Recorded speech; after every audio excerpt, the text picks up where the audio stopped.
Hi, I'm Tiffany Patland, host of the Tiffany Talks Health and Wellness podcast, where I discuss tools, tips, and techniques to heal your mind, body, and soul. I am on a godly mission to heal the world.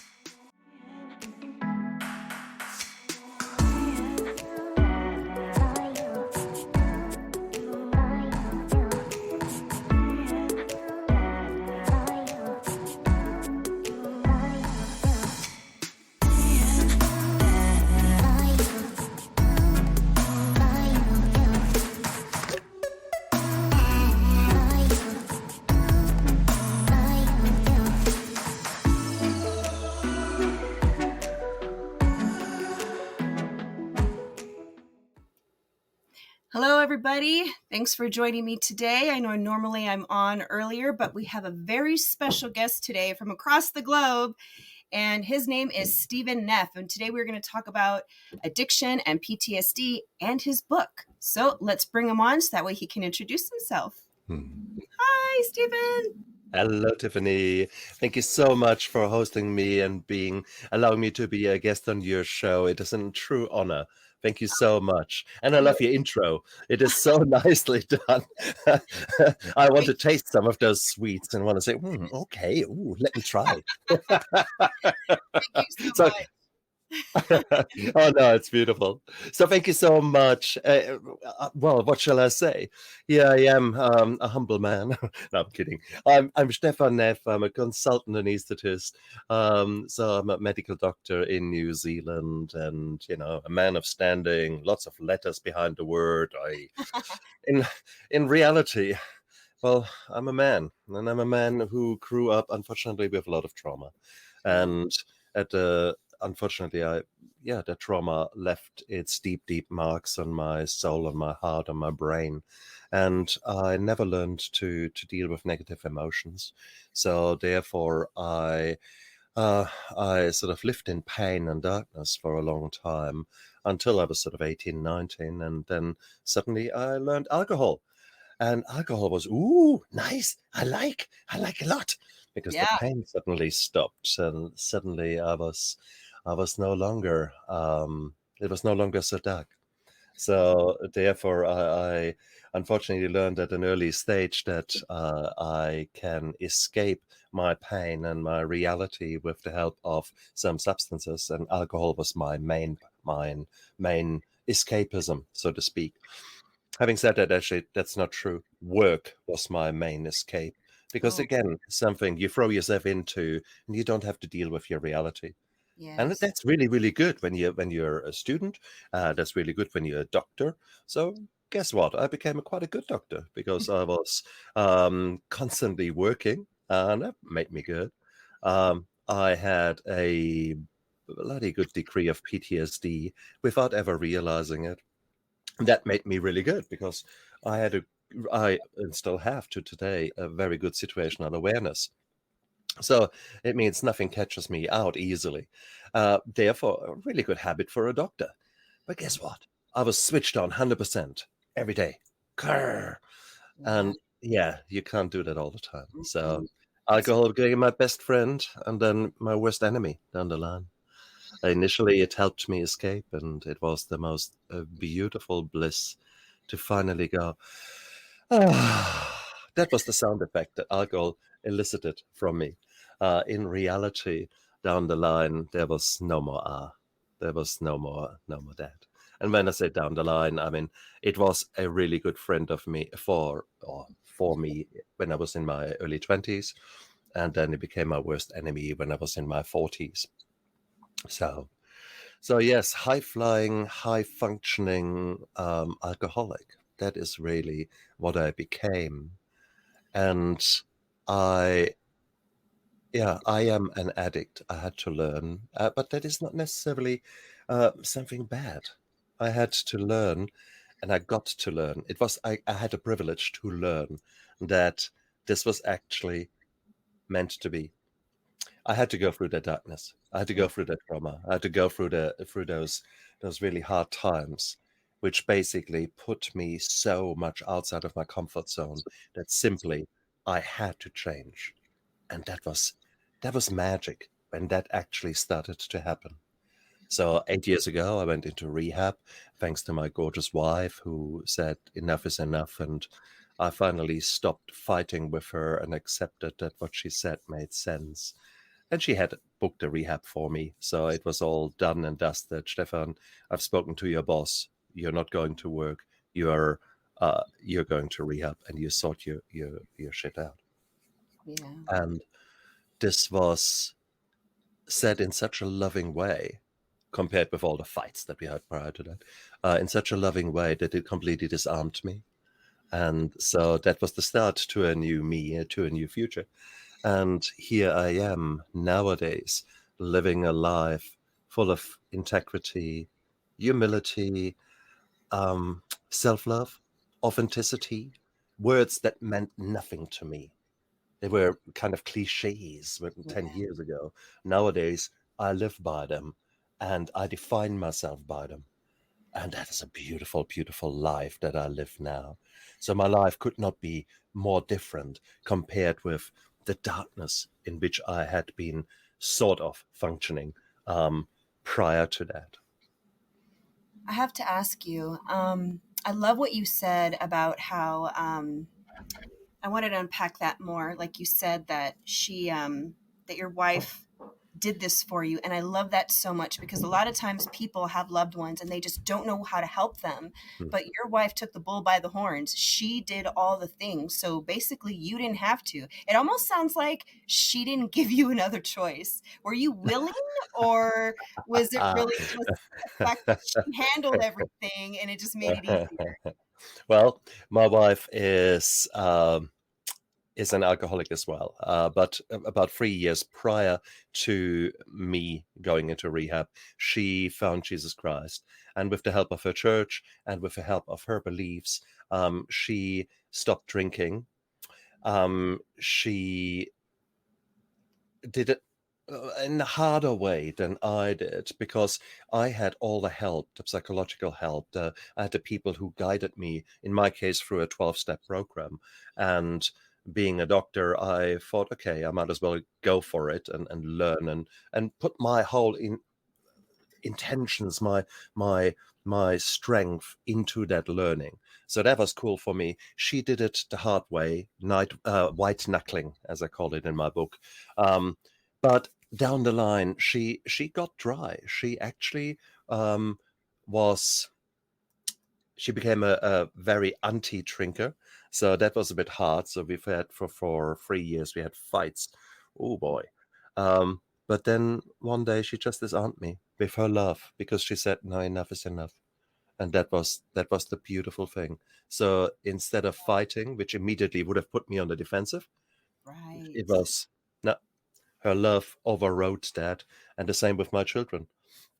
So they completely disarmed me and said, by the way, today is Wednesday morning. Friday morning, we travel up to Auckland, and we've got the inpatient admission for you arranged. That's wonderful. I love that so much. Well, thank you to your beautiful wife for doing that, because you're able to be here with me today and you are awesome. Oh, And that's right. I also wanted to talk about, because I think this is really important for people to know, and I'd love for you to elaborate on this. You said that you needed to go through the dark times. And, I resonate with a lot of what you said because of my own background, but can you talk about that more for the listeners, like those who don't understand, those that might be in the dark and they're like, what do you mean I have to go through this? Like, what would you say to them? I would never have become the man that I am nowadays if I had not been in those dark times. I see my addiction as my superpower. I have gone through far more trauma than I should have, and maybe that many other people do. But this is not a pissing contest. Let's be clear about that. Each and every person has got their own trauma, has got their own cross to bear.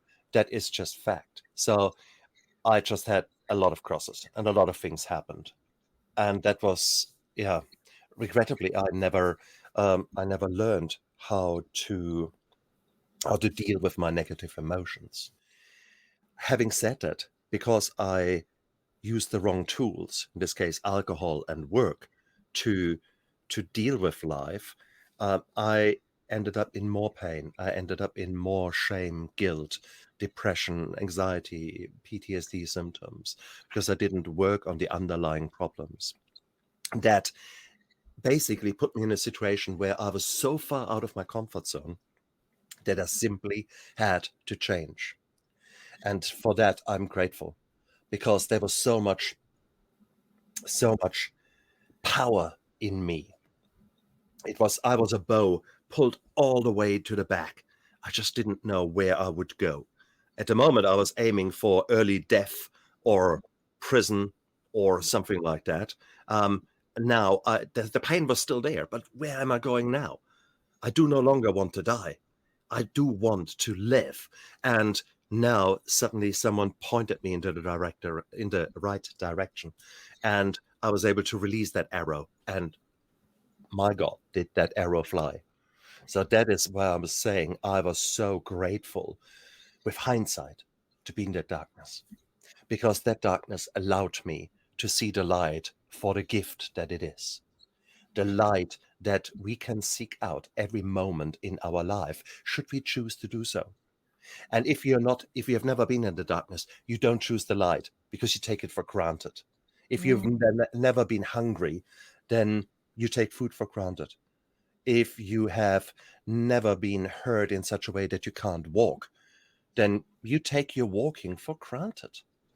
So there's so much we take for granted in our lives, our relationships, our maybe sort of financial safety, those kind of things. There's so much we take for granted.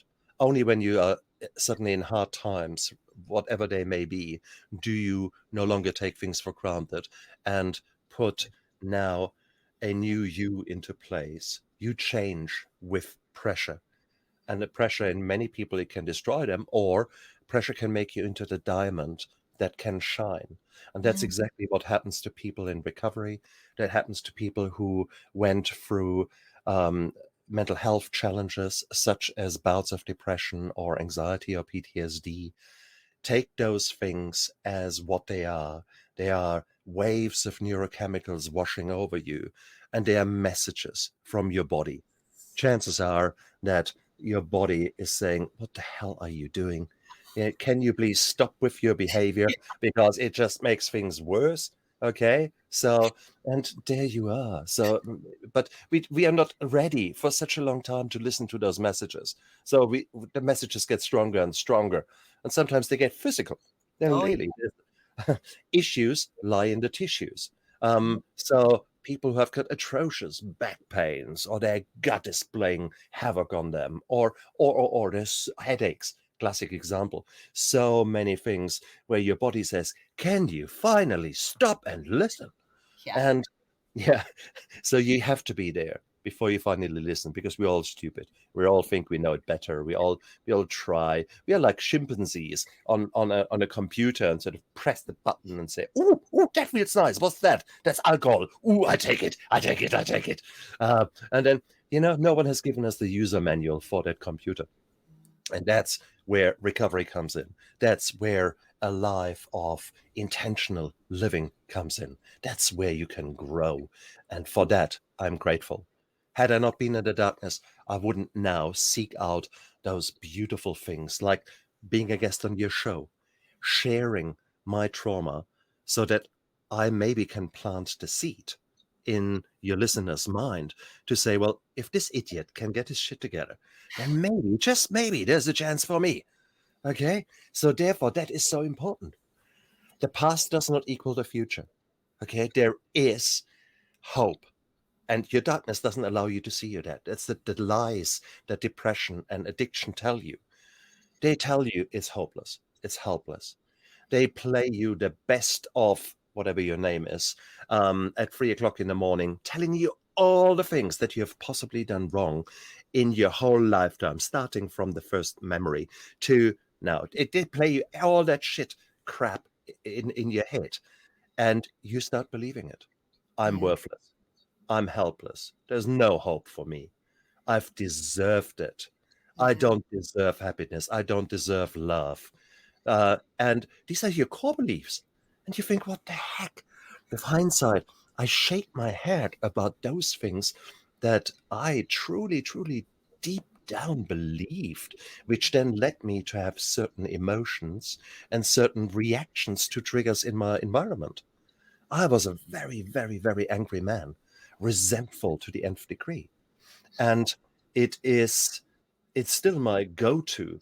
I can get very easily annoyed, upset, etc. And for me, these are nowadays, these are messages. If I am starting to turn angry, I simply stop and actually ask myself, hang on, why are you getting angry? Dear body, what do you want to tell me? Oh, I haven't slept well. I haven't had breakfast. Hangry. I exactly. I have not hydrated, and someone pissed me off. Okay, I'm ready to rip this guy's head off. Fair enough. He maybe did a smart ass comment, but is my anger really quite appropriate for that scenario? Or is it more a reflection that I'm hangry in this case? Or, that something else has happened, that I'm burned out? One of the key things for burnout certainly for doctors and for medical staff is compassion fatigue.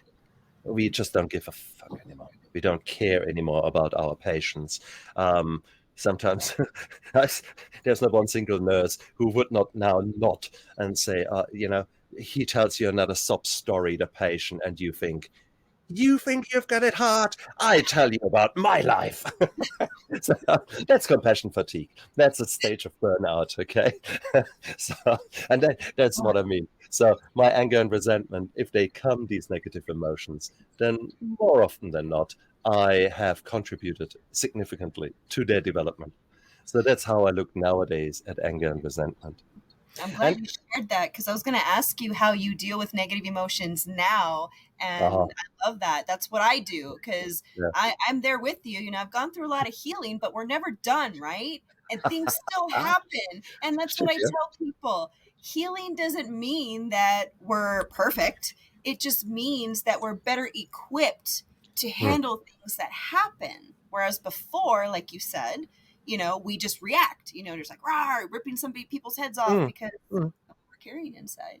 But that is a privilege for us, that we get to know ourselves.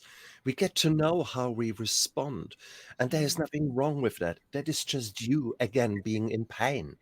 Something triggers you, there's anger, something. So figure out, okay, where's this anger coming from? So that's one question to ask. But then the other thing is, okay, what actually triggered you? Okay, he said something. Was it really what he said? He might have just criticized, quite rightly so, some work that you maybe haven't done so well. Maybe he gave you constructive criticism, but what you heard and what you saw, that was the eye rolling that your mum did when you were 6, or that your whatever trauma there is, whatever bullshit was laid down at an early stage, that is what triggers you. So there are two things that we can learn from here, from your anger, from your resentment, from those that it's a message, but what actually is the trigger, and what do you need to explore more? The other thing, then you get more to explore. So you get one bout of anger, where you have got now 2 things already learned. Third thing is the sheer fact that you actually picked that up. Wow, that's emotional intelligence. That's emotional awareness. By you just picking that up at that stage, before you have done the harm, before you've lashed out. Wow, that is a pat on the shoulder. That's worth a win. That's a well done. You actually picked it up very early. So it's already 3 good things out of one bout of anger. Okay, so the anger is actually good. Hey, you're alive. That's number 4. You're alive. Your body, your fight and flight system is kicking in. Yeah, come on, let me take on the world. So you're alive. Your body still works. That's really good. So next time you step in front of a driving bus or a truck, then probably you still have got enough adrenaline around to jump out of the way, and that saves you. Well, that's 4 good things out of one bout of anger. Hey, man, we're on a winning road here. Come on. And that's beautiful. You get to reevaluate life and give new meaning to certain things. And that is the privilege that we get when we are in recovery or when we are getting better in our in the way we deal with our emotional health. So it's beautiful, lovely. I love the new me. I love everything you said. There is a question I want to ask you that it's dear to my heart because I see this everywhere, and I'm betting that you can relate. I feel that a lot of the men, our men in this world, have been cheated, I guess, in a way, because men were taught that it's not okay to honor your emotions, to set them free, because it's considered weak. And so I feel like that's why a lot of our men today are suffering, because they don't feel comfortable showing emotion, crying, because they're considered a form of weakness and they need to be a tough man. So like, I would love for you to share your thought process, your insight on that, and then go into a little bit about your book. Wow. So many things to say there. First of all, this kind of toxic masculinity is exactly what I had. I didn't have great role models amongst my father was a gambler, an alcoholic, and you know, he made the best out of his life. My stepdad was not so much better.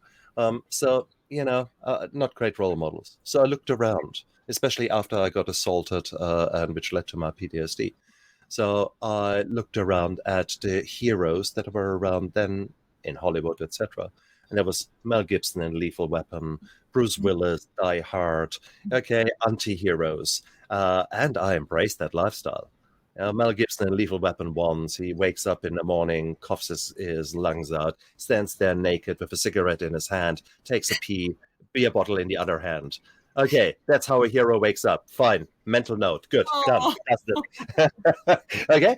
So I lived that masculinity, man, oh man. And that was me. That was, and I embraced that because I immediately became, after I had not properly healed in my face when I was starting martial arts training with the police. And the next 4 years were very physical, very, you know, lots of training, 4 hours a day, masculine, pure man. Okay, so for me, that helped me. It showed me, it helped me, it rescued me at that moment. I was no longer the victim. I was now a badass. And that is what I needed to be. And I'm still grateful for that badass that I became. It's not a nice guy, but it's a guy who has to do what he has got to do in order to protect me. So he's the hero that comes out because he's not such a nice guy. He drinks out of the skulls of his enemies, literally, without any hesitation. So therefore, I need to be careful when I let him out, and I need to be able to live with the consequences when he comes out to play. But at the same token, there's little doubt in my mind that there are situations in my life when I need to do things that I don't want to do. Take an example in an acute emergency where someone's face is smashed in, they can't breathe, and I have to cut the throat and actually put a little tube through the skin into the windpipe. Trust me, it's not something you do lightly. It's not something that I want to do. I will probably shit myself. I'm absolutely scared at that moment. Well, I can't fall apart because the guy in front of me is dying. Yeah. I have to bring out the other guy, the cold ass guy, without any emotions. He will do the job. He will rescue this life. And then later I will fall apart and I will say, did I do that? And then I can cry or whatever I need to do. But so there is this hard-nosed guy, which is good. He's a really, really good guy. But be handled with care. Where was I going with that? We were just saying, sorry. Where was the man crying, like the masculinity. That's right. So you need that man in there. But that man is the toxic masculinity. That is the hard-nosed guy. I'm glad that I met him and that I've got him, but he's not the guy that I want to be. I'm a leader, and a leader takes ownership. A leader is responsible for himself and my emotions. So my emotions are actually part and parcel of me. My emotions are normal. I do cry, And crying is so beautiful. Oh, it can be such a release of pent-up tension, etc. So, and in the past, I did not allow myself. I was a man. I did allow myself finally, and it was typically at burnout stages where I would be off work. I would have red wine typically, and I would play Les Miserables or any other music or watch certain films. My goodness, I would cry. Sob, snot, tears, everything. The works finally coming out, but I only could do so with the disinhibition of the alcohol. Nowadays, this is so much nicer because I admit there will be times when I will be sad.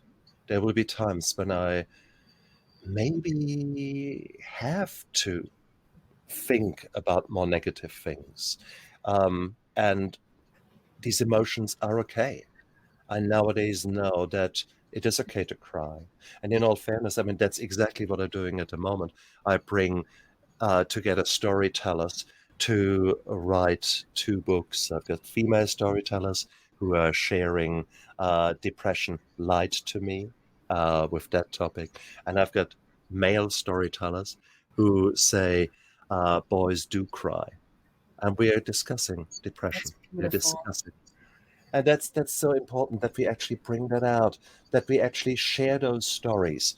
And my co-authors, they come from all walks of life. And it just shows that depression and darkness affects all walks of life. It doesn't matter if you're a top CEO, if you're a lieutenant colonel in the US Armed Forces, hard-ass guy, or if you're a farmer tilling the soil. I think that's the word. I don't know what you do with soil. I'm not a farmer. So it doesn't matter where you are, who you are, what color of skin you have. These dark thoughts and depression and sadness, that's normal. And it is normal in your life. Therefore, you need to allow yourself to feel those emotions and to let them out. Don't numb them all the time. I tried for a quarter of a century. Guess what? It doesn't work. Yeah. It works for a bit, and it will help you for just a tiny little bit. Liquid courage. Oh shit, yeah. And many great deeds were done with liquid courage. No 2 ways around it. But no. Who was it? One of the famous writers said, the best writing I do when I'm drunk, and the best editing means culling writing now is when I'm sober. So Hemingway, Ernest Hemingway, that was him. So here you go. So the bottom line is, alcohol might play a role at certain times in your life, and sometimes you have to be a hard ass. But if that is your main go-to, you're stuffed, man. So for all those of you out there who are real men do cry. Real men admit that it's okay not to be okay. Real men help other men to see that. Yeah. There is no room for macho gang posturing. Oh, bloody hell. No, these are emotionally broken young people. They are basically at the level of a toddler, emotional age toddler, yet they might be in a 40-year-old body. So no. Been there, done that. I got the t-shirt, and it's not very nice, okay? Honestly, it actually makes me angry to think how much time I've wasted being that person. Whilst the change, the transformation that occurred to me after getting sober, and sober is a tiny blip in my life. Sobriety played a role maybe for a year after I got sober. That was really when I was still struggling with my addiction. But then the next 7 years was me creating a life that is worthwhile living. Mm-hmm. And that meant also dealing with the negative emotions, with the core beliefs, with the bullshit toxic masculinity that was holding me back. And again, there are so many men out there, and nowadays so many movements and so many groups that are addressing men in a healthy way.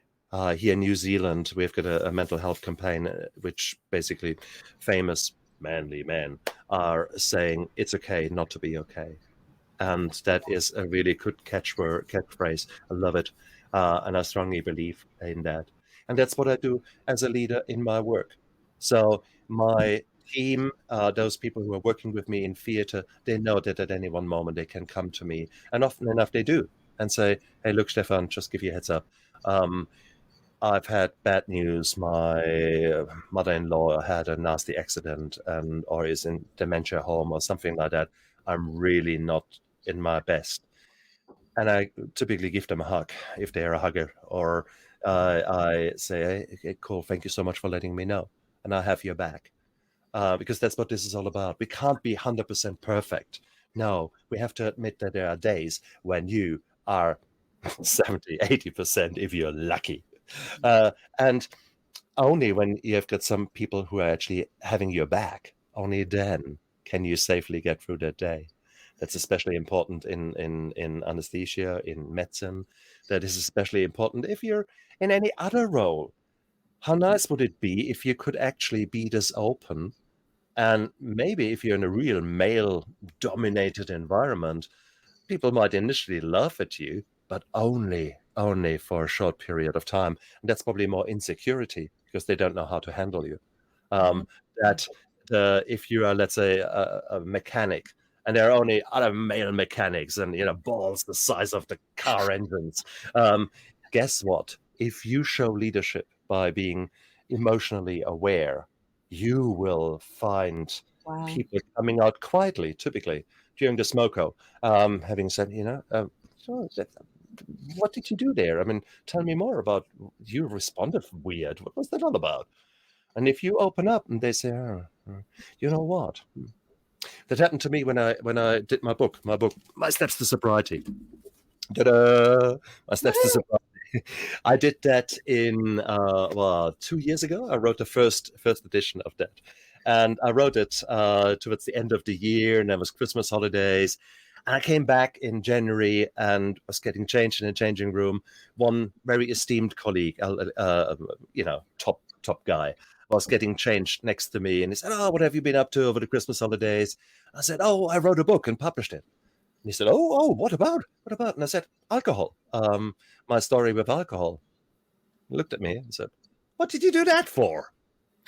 But that was a weird response. No, I just brushed over it and I said, "No, okay. It was important for me that I do that." And okay, so I went into my theater. He went into his theater. 6 hours later, I got a text from him. Can we talk? Because he had just lost his wife due to his alcohol consumption. And so his life was just unraveling. And he equally, I looked up at him. Whoa, he was really Mr. I have it all sorted. Bullshit, he didn't. And it's just that. So bottom line is, if you start leading by example, by sharing your story, exactly what you do, Tiffani, here, you're sharing where you have come from and the lessons you have learned. That is the best thing that we can do. We are breaking taboos because we are talking about our own mental health. And by us coming from all walks of life and actually expressing that. Yes, I am a doctor, I'm an anesthetist, I'm, maybe a bit more esteemed in the career that I've chosen and the position that I hold in my society. But if I can actually admit to it, that I stuffed up, that I made a mistake, and this is now the new life that I'm living, people look at you in a very, very different light. Suddenly, you are a real leader. You are a real person that deserves the respect, not just because you've got some whatever you've created in your life. Doesn't matter. It is how we deal with the stumbling and falling down that defines us as human beings, and that is what matters. So if you only can say, I'm a man and I deserve to be respectful, my wife and my children must love me, regardless how angry I am, and that I'm mean to them whenever I come home because I'm so pissed off with my life. Yeah, guess what? You won't get the love. You don't get the respect. You will have rebellious teenagers. Okay? So, food for thought. But then again, look at it positively. Tiffani and I could get our shit together. What stops you? Yes. Sorry, I can't hear you. Say again. I think what it is, it's those, what you said in the very beginning, it's those limiting beliefs. We naturally pick up and adopt how our parents or caregivers parented us. And that's why, like you said, when we become adults, it's really cool because we get to learn who we are and shed that stuff that does not resonate with who we are as a person. And I've been experiencing that even still to this day. I'm learning more and more about me, and it's beautiful and I love it. Indeed, it's a privilege that you have got, and many of us don't get it. This privilege, we will live our life and take it for granted, and then something happens, and it's too late. That's the curse of life. I'm so pleased that you guys out there are listening to Tiffani's show, because you made the first step by actually admitting that you're not okay. Otherwise, you wouldn't be listening to this show. And I congratulate you on that. You've taken the first active step to your recovery, to your transformation. It's just waiting out there. And the question is now, what will be the next steps? And they might be unique to you, or there might be some similarities. Chances are, whatever it is, if it is a mood problem, it is an addiction problem, chances are your health is probably not so great. And maybe your first step should be a visit to your GP, to your family physician, and just say, hey, look, I'm sick and tired of being sick and tired. Can we have a word? And you might be surprised. You might have suffered from really low mood for quite some time. And as a woman, they might do some simple blood tests, and surprise, surprise, the red color in your blood, the hemoglobin, is in the boots, because maybe your nutrition wasn't so great and you've been bleeding as a woman far more than other women. Wow, okay, if we fix that, suddenly you've got energy again and you've got the depression lifts. Duh. So there was one biological reason that could be ruled out. So there are some things where actually a GP can cure you. Not by giving you drugs, but dealing with an underlying problem. Hey, that's easy. Now, for most of us, that is not true. There is no magic in this world, however much I want it to be. But at least, A, you have ruled out that something nasty is happening to you. And B, you found your first ally. You found your first member of your power team that will help you move forward.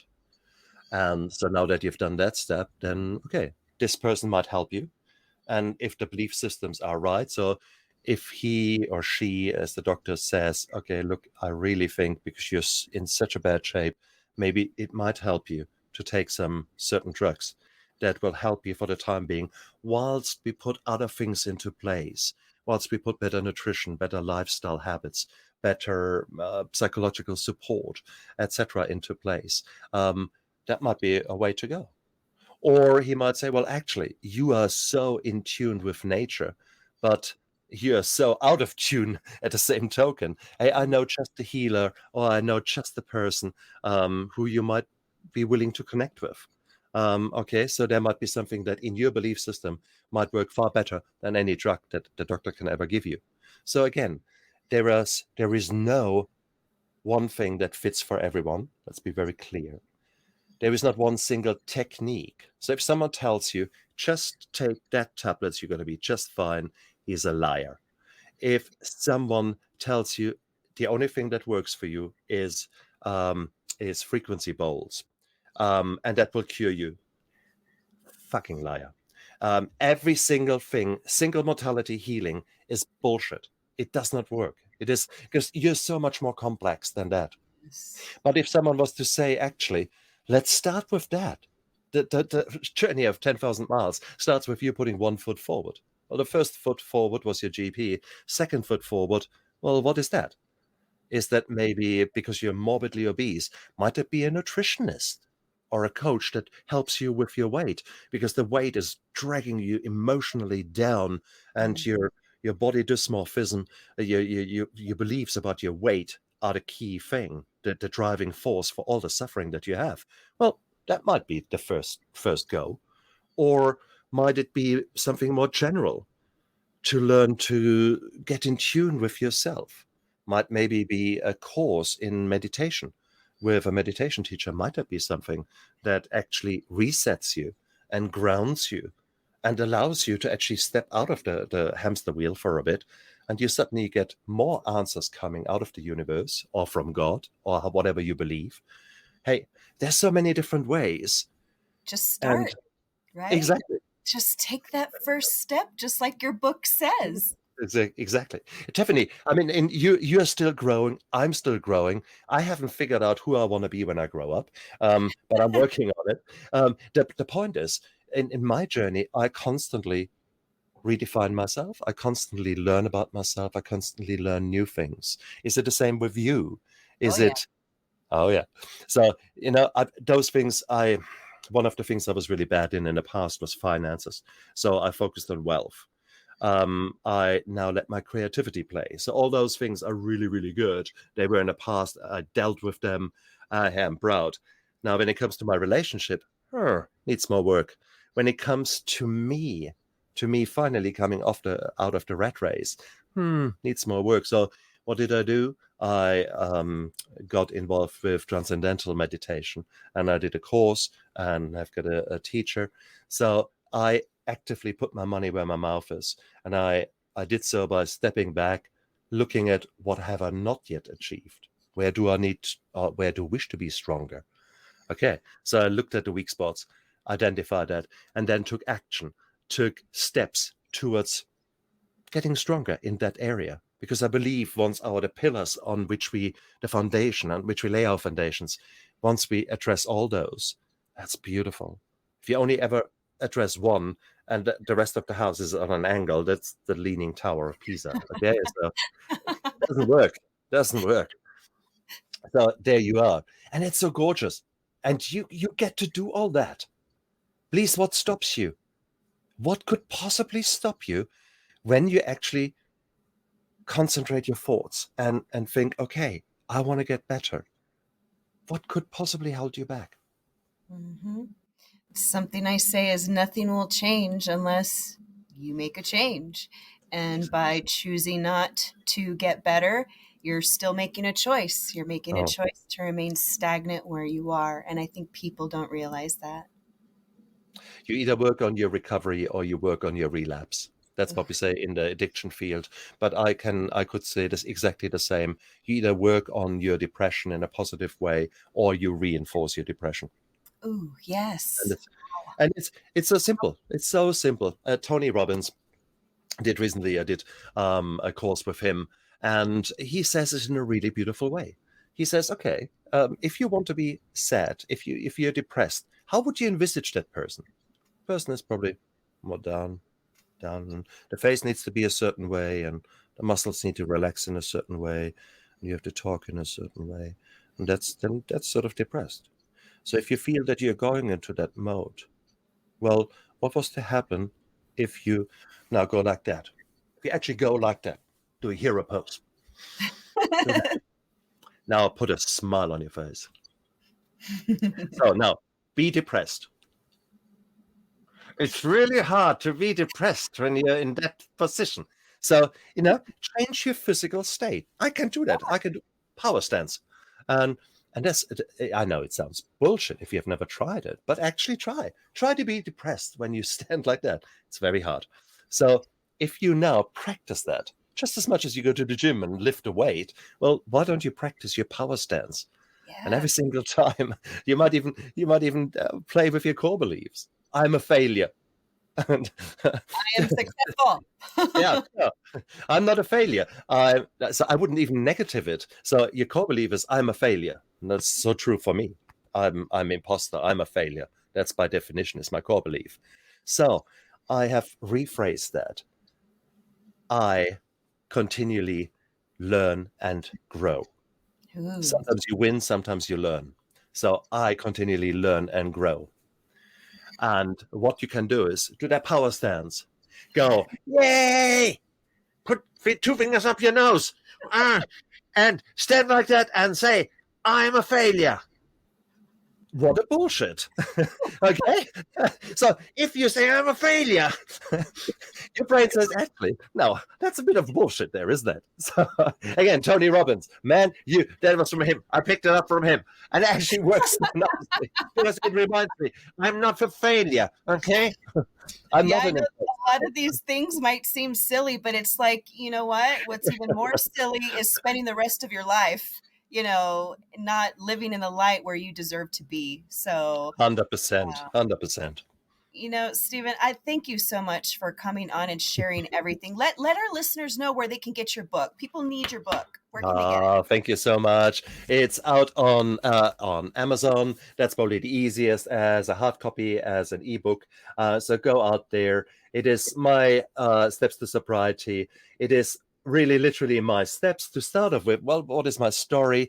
I go through the 12 steps, but I'm not religious. So this is not a religious book. This is basically telling you the 12 steps in the sense of a business, of a bad business. So if you and a friend have got both a business and he has got no customers whatsoever and you are fully successful, he might come to you and says, well, what are you doing? Would you mind sharing?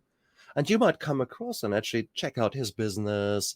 If it is a restaurant, you might order his food and look around, look at the menu, then look behind the scenes and do a real good inventory to actually see what is working, what not. Then you probably make some changes. Then you might actually go down and you have now done all the changes, new menu, new dishes, new decor. And you might go to your customers and send out flyers, say, hey, look, same management, new vibe. And for all of our good customers, hey, we have not been so nice, or our food was not so nice in recent times. We have changed. Come back. And if you come back, you get 30% off your menu costs. And then you actually see, wow, things are picking up. You do a quality assurance program, make sure that you're actually continuously checking that you're good. And down the line, this guy might actually say, wow, this was such a cool ride. You know what? I'm now creating a Facebook group or a meeting, a direct meeting where I talk to other people who have got restaurants and who are struggling to actually help them. So from hopeless, helpless to I help others, well, that's a 12-step program. And the way I described it with the business, you say, yeah, that's logic. Well, guess what? That's exactly that. So 12 steps to sobriety, the 12-step program is there. But this book, only about half of it is about that. The other half is about then your new life. Because guess what? Challenges will continue. Challenges will be there and they will be giving you grief. There will be toxic people. You can do anything you want to your own growth. There will still be assholes out there, toxic people that are narcissists that take the will to live out of you. Well, what do you do with them? There will be times when money is tight. Well, would it not be nice to actually have some thoughts, some maybe disaster preparedness towards your wealth? What about relationships with your wife, significant other, husband, whatever it is? Would it not be nice to actually learn how to put regular input into such a relationship so that you don't take it for granted? So I'm talking a lot about these challenges that are very likely to affect you at any one moment now. Well, do you have a spare tire in your car? You probably have.